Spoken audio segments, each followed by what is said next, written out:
Welcome, everybody, to another episode of Views from the Bridge, your second favorite podcast about hopefully what is still your favorite team, the Philadelphia Union. Oh, Chuck, I don't even know how to introduce this podcast, but how are you tonight? I'm great, but are we happy to be here? I think, Alphonse hitting me in the face. Alphonse hitting me in the face after I said that kind of says everything you need to know. I told Chuck about 15 minutes before we wanted to start recording. I said, I don't feel like talking about either of these games, so can we just not? But we probably should. Yeah. I guess we can jump right in it. The Union bomb out of the Open Cup. I guess I can say that with that's kind of what it actually was. With a 3-1 loss to Nashville, 7th place Nashville SC. Chuck, I don't know. What'd you think of that game? All right, so I've got a lot of thoughts, and one of the biggest ones just goes to something that we've discussed a lot, and really at the beginning of the season on is Bradley Carnell for real? And the fact that we've seen him go on hot starts, but it was important to retain judgment until getting to the end of the season, because when it's time to do real coaching, he doesn't do it. And the first thing of seeing a lineup for the most important game of the Union season that did not include Quinn Sullivan in the starting 11 was like, I hope he's got a plan. And then you very quickly saw the team not be able to press the ball up the pitch, and you're like, oh, he doesn't have a plan. And then he had a chance to rectify that at halftime, and then still didn't change anything. And then I don't even want to say necessarily like allow a hat trick to Sam Sturridge, because Sam Sturridge is a very good player. There's a reason why he's leading the Golden Boot. I think still after yesterday, he's still leading the Golden Boot standings. But like, even if not, there's a reason why he's in the running for the Golden Boot. But this Union team should have created more chances, and shocker that immediately after Quinn Sullivan came on, it's like, oh, we know how to attack. Yes. Yeah. Part of my feeling of this game, the first half of the game very much felt like a normal Union Nashville game. Like it seemed a little bit of a slog for both teams. Sturridge obviously gets the goal, not super close to halftime, but close to halftime, and they go into halftime, up 1-0. And I wasn't actually that worried at that point. I was like, all right, well, we can figure this out in the second half. We've still got, Sullivan and Ure on the bench. Like, who knows what we can do in the second half. But you're right. It didn't pick up from there until Sullivan came on the field. And that's when it finally, the Union were like, oh, we actually can play soccer. And unfortunately, it just didn't improve enough at that point, because you're already down, 2-1. You have to push. You push real hard, and then you give up a goal to ultimately lose the game. So, yeah, you're right. I mean, it all comes down to coaching and substitutions and when to make the right substitutions and all of that. Carnell just didn't make the substitutions he needed to when he needed to make them, it didn't seem like. Yep, and that's one chance at a trophy out the window. And now we just get to sit and hope that this team holds on for Supporter Shield, even though it's no longer in their control. Do you feel like is the Nashville game any different if Andre Blake is on the field? Nashville doesn't score 3. I still think they score 2. Okay. Yeah, no, I think that's fair. There's not a lot of this game, and especially the goals in and of themselves. There's not a lot of these goals that I put on Andrew Rick. Like it wasn't a terrible game from him. He made some good saves throughout the game too. That probably kept it from being worse than what it was. No, but absolutely. It's just depressing. There's really just no way around it, because we were hoping that it's like, okay, well, we're at a point that this should actually get over the hump. And then, nope. Yeah, and I thought the other thing that was disappointing about that game to me was like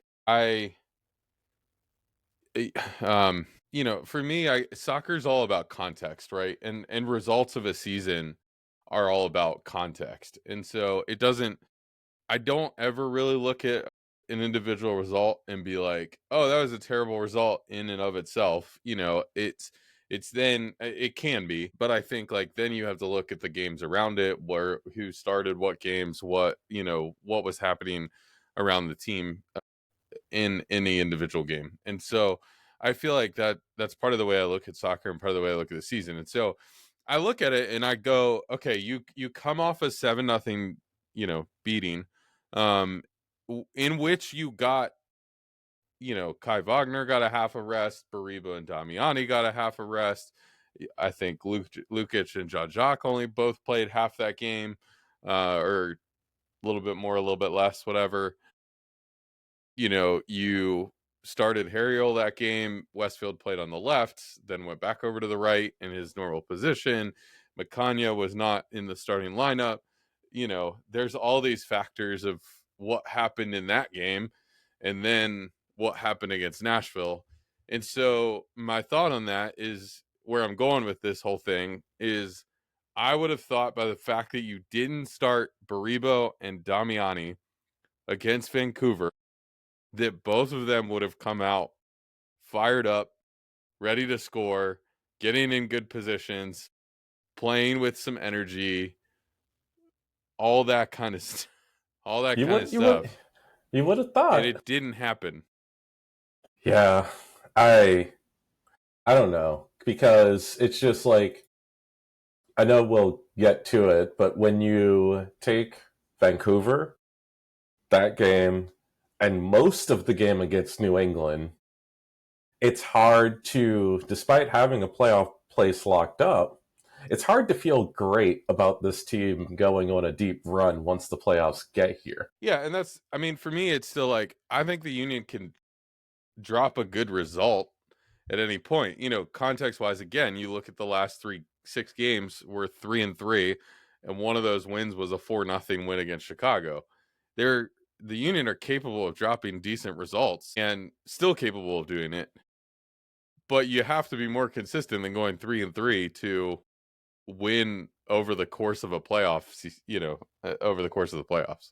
Especially since it's not one offs anymore. Yes. Yes. I mean, the not being one-offs does actually provide you a little bit of grace in the sense that you can lose a game here or there, but you got to be better than 3-3 to continue to progress in the playoffs. Absolutely. Yeah, to your point, it did. The Union got 3 points on the weekend against New England, but it did not. It didn't feel good. The result, the result was there at the end of the game, and you went, "Okay, great, we won the game," but I it love wasn't that pretty. just like, I love that before the goal goes in, just like in our chat, are we witnessing the Carnell end of season slide? Because it seemed like nothing was going to happen, and that if anything, the Union were lucky to not concede. Yes, yes. I mean, they did concede once on an offside goal, but Yes.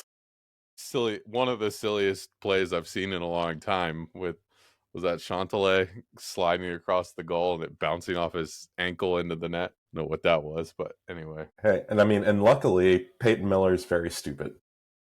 Payne Miller's very stupid. My favorite part of that was how much Baribo played it up. Like, it does not hurt that much to get a soccer ball thrown at your back, but Baribo act like he just got hit with something else and Yeah, fell no, to I the mean, ground. yeah, I could see if it was like kicked at him, but hey, Yes, I mean, got to make sure the ref saw it. it's true. It's true. But if you're Peyton Miller, you just can't. I mean, you can't do that. You're gonna you're gonna probably get something, whether it's a yellow or a red, and that was a second yellow. But if it's a yellow or red, no matter what you do, if you throw the ball at an opponent on a restart like that. But yes, thankfully he's not very smart. And then I guess the other thing we got to say is thankfully the Union didn't do one of their "Hey, we're up a man, let's play terrible for the rest of the game" things. Yeah, And they did actually score. yes, And they did actually look like the better team and the more in control team for the rest of the game after the red card. So it did not feel, it didn't feel like oh, good, now we're going to lose this game up a man. Yeah, which I mean, you would hope that that's the case facing New England of all teams. Yes. I don't know. Those games sucked. Last 3 weeks have sucked for the Union, or last week sucked for the Union, and hopefully, Saturday night against DC will be a smidge better. Wait, I think isn't Saturday Atlanta, or Nope. is I'm this looking at the schedule schedule? right now. No, I don't know how Google just completely glitched everything for me. I thought I had the right schedule up. I do not have the right schedule up. Yeah, I That's mean, fine. facing two incompetent franchises back to back, better equal nothing but 6 points. Yes. Because DC genuinely might be the most incompetent franchise in the league, and they're doing whatever they can to just hold that title for as long as possible by making stupid decisions left and right. I really do feel bad for DC United fans, and I know quite a few being from Baltimore, and just luckily I hate DC sports teams, so I Yes. never was at risk of becoming a DC United fan. But like, if you know one, just like give them a hug because they need it. DC is 35 points behind us in the table this season, sitting in 14th place in the Eastern Conference. And if you can't figure out how to just go and get a win there, and I would hope, I don't actually care at this point what the wins look like. You just got to get them. But I would hope that against the 14th place team in the league, we would be able to walk in there and have a pretty easy game. But the game against Montreal a couple weeks ago proved that that's probably not going to be the case. Yep. But no, I mean, yeah, you just gotta beat DC. I mean, really, you've got to win out for the remainder of the schedule and then see what happens. But like that is the true must win that is left. Yeah, for sure. I mean, how would I say this? If your goal is the supporter shield, you've got all 3 games are must-win games. Correct. And I mean, and technically that's the goal, but just like there's only one of those three teams that I can't see a vision in how they beat the Union, that only the Union would beat the Union in that game, and that's DC. Yeah, for Whereas, sure. like, NYCFC could, like, sort of play soccer sometimes. And then Charlotte is just weird because they only seem to turn up for playing top teams and then lose to everyone else. And then with that game being in Charlotte, it just makes it weirder. Yes. Thankfully, the NYCFC game is on our field and not on the postage stamp that is Well, whatever at this baseball point, yeah, stadium. the joys at this point of the season, they'll probably end up having to play it at City again. Or Yes. even better would be if both the Yankees and the Mets make the playoffs, and then they have to figure out playing their games in like Connecticut. Yeah. Or Red Bull, or Sports Illustrated Stadium, whatever it's called now.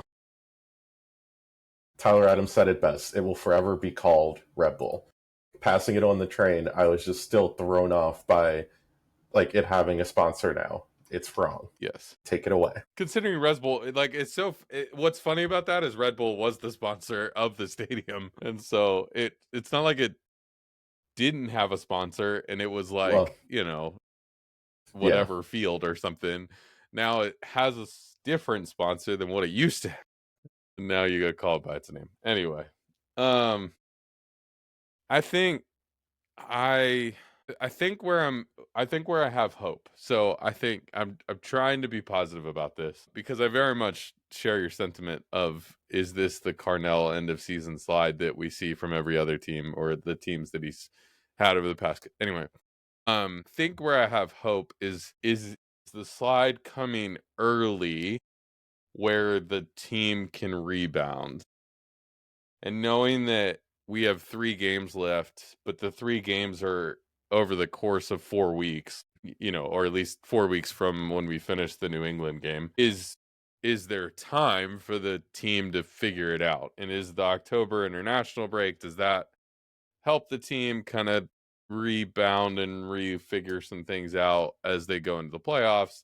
And so, kind of regardless what happens in these last couple games, you're probably not going to fall out of the top four. So you're at least going to have a home series. So, you know, if you don't win the supporter shield, at least you have that. And so then it's like, all right, how can you, I don't know. Yeah. can you No, can I you mean, rebound and figure it out before the playoffs start? and in theory, yes. And that's why you really need to watch these next 3 games closely, because it is going to be what's going to tell you really how the playoffs are going to go. Mm-hmm.